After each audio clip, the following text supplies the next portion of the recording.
everybody, I'm Liberty Vittert, Senior Data Scientist here at Decision Desk HQ, and I'm here to take you through the latest numbers in the key battleground states for the 2024 presidential election, which we have some huge news and changes in between Vice President Kamala Harris and former Republican President Donald Trump. So let's find out who we have winning the election if it was to be decided today. Right now, Trump has the momentum, and momentum is incredibly important in races like this. So remember, national polls really don't matter. It's the Electoral College. There are 538 electoral votes up for grabs on the 2024 Electoral College map, with 270 needed to win the presidency. So most states aren't competitive this November. According to the latest Decision Desk HQ forecast, 7 states are currently leaning as toss-ups. The remaining 41 states and the District of Columbia each have more than an 80% chance of voting in a particular direction, so we won't be looking at those. These toss-ups are the 7 states where Harris and Trump are going to direct pretty much all of their time and resources from now leading up to November 5th. So let's adjust the Electoral College map based upon the latest polling data as if the election were being held today. So let's go to our first toss-up, Nevada. Republicans are in a stronger position to flip the silver state than they've been in over 2 decades. So remember, Trump lost Nevada by 2.4% to Hillary Clinton and by the same margin to Joe Biden in 2020. This indicates that the state shifted to the right relative to the nation since Biden won the national popular vote by a larger margin than Clinton. So these pro-Republican trends continued while Biden remained in the race, as our final polling average prior to the president's withdrawal had Trump leading by almost 6 points. But now with Harris leading the Democratic ticket, she leads Trump by 0.2%, a lead that she's held since late August, but that lead is getting smaller and smaller by the day.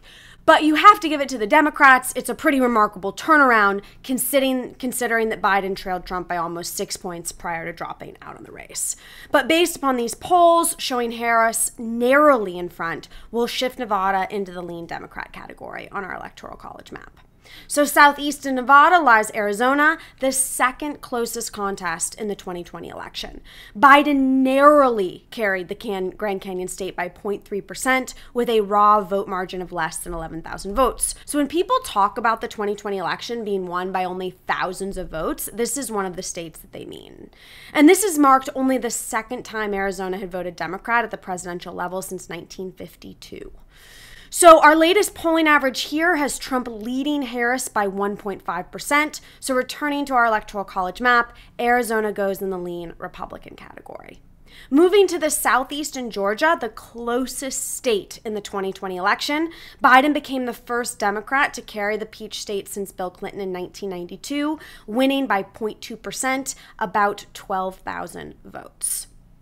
So looking ahead to 2024, the polling average here has Trump ahead by 1.3%. Now, this average has flipped back and forth over the last several weeks, but has consistently tilted ever so slightly in Trump's direction since mid-September. So returning to the map, Georgia finds itself in the lean Republican column.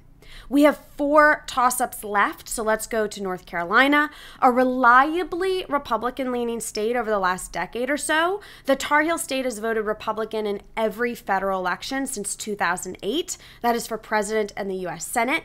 But the last 7 of those races were each decided by less than 6 points, making North Carolina a consistently purple state.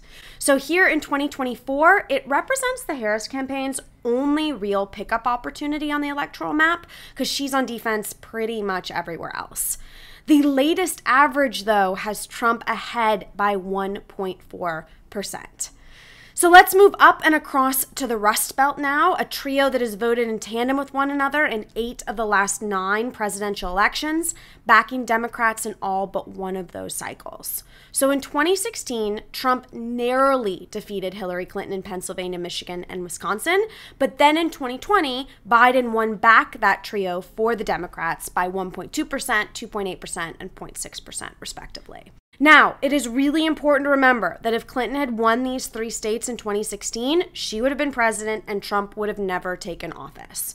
And similarly, if Trump had retained these states in 2020, he would be serving a second term and we would have a very different election right now.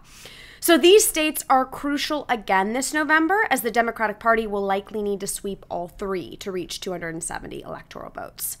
Looking at polling for 2024, Harris has consistently appeared more competitive in the core Rust Belt trio than in any of the Sun Belt states. And this is significant because even if Trump wins all the 4 battlegrounds in the Sun Belt, Harris could still secure a first term by sweeping the Rust Belt.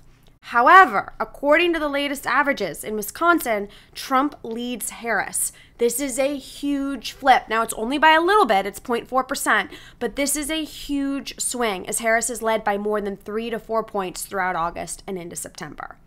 In Michigan, Trump has also taken the lead over Harris. She had consistently maintained about an average of a point or 2, but now trails Trump by 0.7%.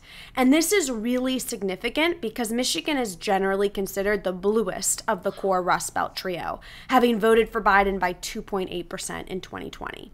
It is more often than not voted to the left of Wisconsin and Pennsylvania since 1992, and Democrats have achieved really strong down-ballot victories across the state since 2016. But here in our 2024 map, it goes to lean Republican. Finally, let's turn to Pennsylvania, our final state toss-up, which could be the most crucial state in the 2024 election cycle. It certainly offers the largest prize amongst the key battlegrounds with 19 electoral votes.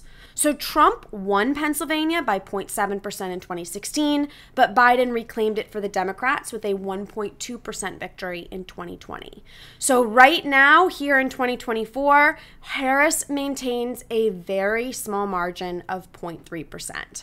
Now, more surveys have been conducted in Pennsylvania than any other state, and on the Electoral College map, Pennsylvania will be placed in the lean Democrat category. But if the election were held today, that is not enough for Harris. It would be a Trump victory with 287 votes to Harris's 251. That is all for this Decision Desk HQ video. Thank you so much for watching. Feel free to leave your thoughts, comments, and reactions in the comments below. Make sure to click that like button if you did indeed like it, and subscribe to the channel down below if you haven't already. Also, check out more content from our channel here, and I will catch you next time.